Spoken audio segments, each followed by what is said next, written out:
We're talking to Ms. Janice Davis, who is the CEO, president, and the founder of Entrepreneurial Research and Development Systems, Inc. And of course, all of that is said, Ms. Davis, to indicate, as you have already indicated, that you've got a lot of information dealing with how nonprofit organizations and others can take advantage of some of the grants and things that are out there today, but they just don't know, they don't have a trail. And so what we're trying to get from you this morning is a trail as to how they might be able to do that. Right.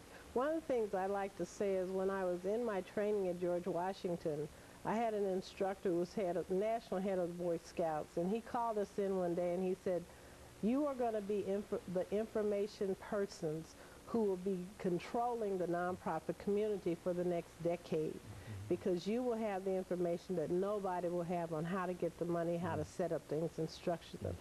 My focus has become over the years to train people, to get them certified. The first thing I do when I get a client is I get them incorporated with the state. I get them registered with the IRS. I get them registered with the state. The state of Tennessee is a nonprofit state, which means that once IRS stamps the document received, they will give you 27 months to write nonprofit grants within the state of Tennessee, even before IRS gives you your clearance. Then you have the other certifications that you have to have approved by IRS, and they have a very intricate application form that they require that you complete. I had developed a system that works, and I have clients who can verify that. You go through that system, that once you show them that document, they don't doubt that you will be a credible nonprofit that will be worthy of the government funds you'll be pursuing.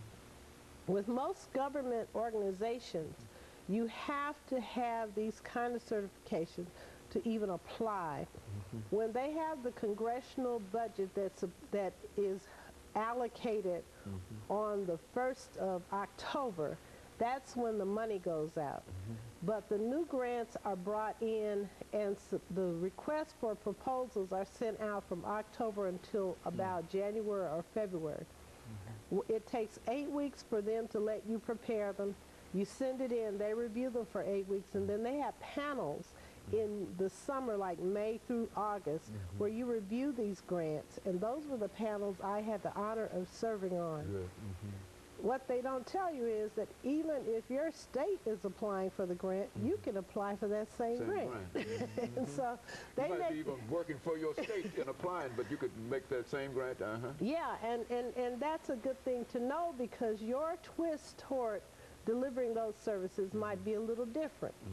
There was a grant for downsizing, $249 or $59 billion. But when I called, they sent me to somebody in the state of Tennessee who sent me to a marketing firm who said I had to pay for a copy of a federal document, which caused trauma for me, but I got over it. And what I wanted to say was that people there's enough money to go around. When they had the contract on America, they had a $10 billion contract.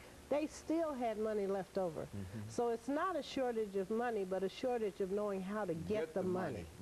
And the other thing is, when you're working with an expert, listen, follow instructions. One letter could kill the whole thing. And I emphasize that because I know what they look for, what they listen for. You have to listen and follow instructions. The thing that they don't know is what instruments are out there. They have 8A certifications. When I say 8A certifications in Nashville, they say, what is that?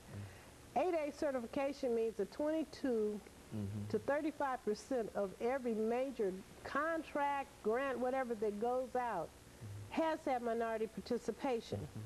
There are some people in Washington who only serve as a minority participant on some contracts and grants just so they can get the money.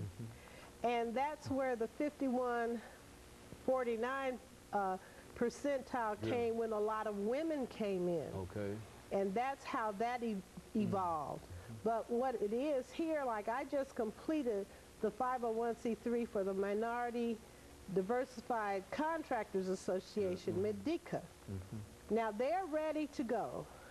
When they get their 8A certification, they will be in position to apply for 22 to 35% of the grant convention that's center, available for the loan. the convention center, and grants that are available.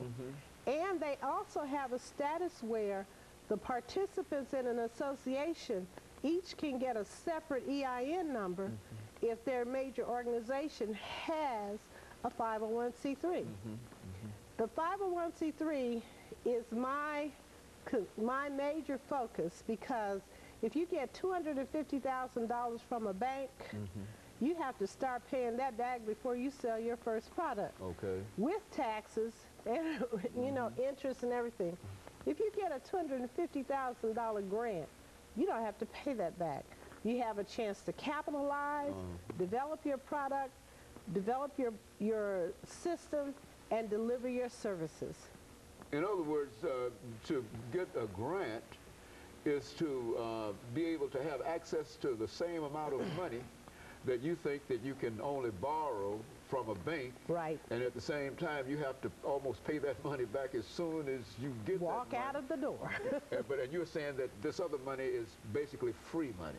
It's not free because you are obligated To do something. to adhere to the rules and regulations, but at least the stress of having to return it is not there.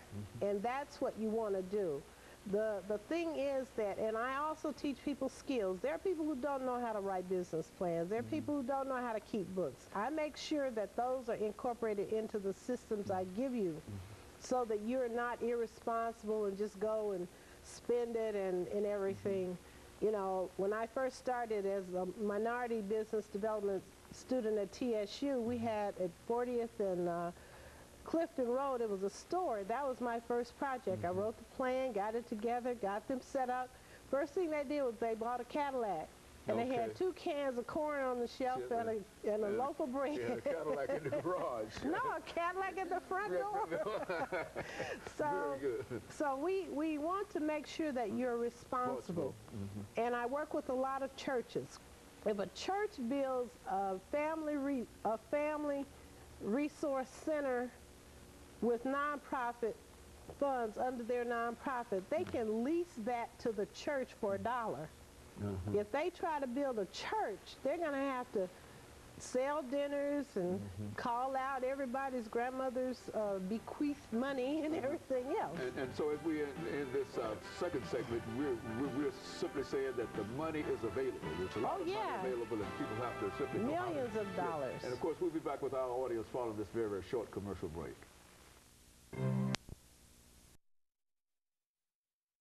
We're talking to Ms.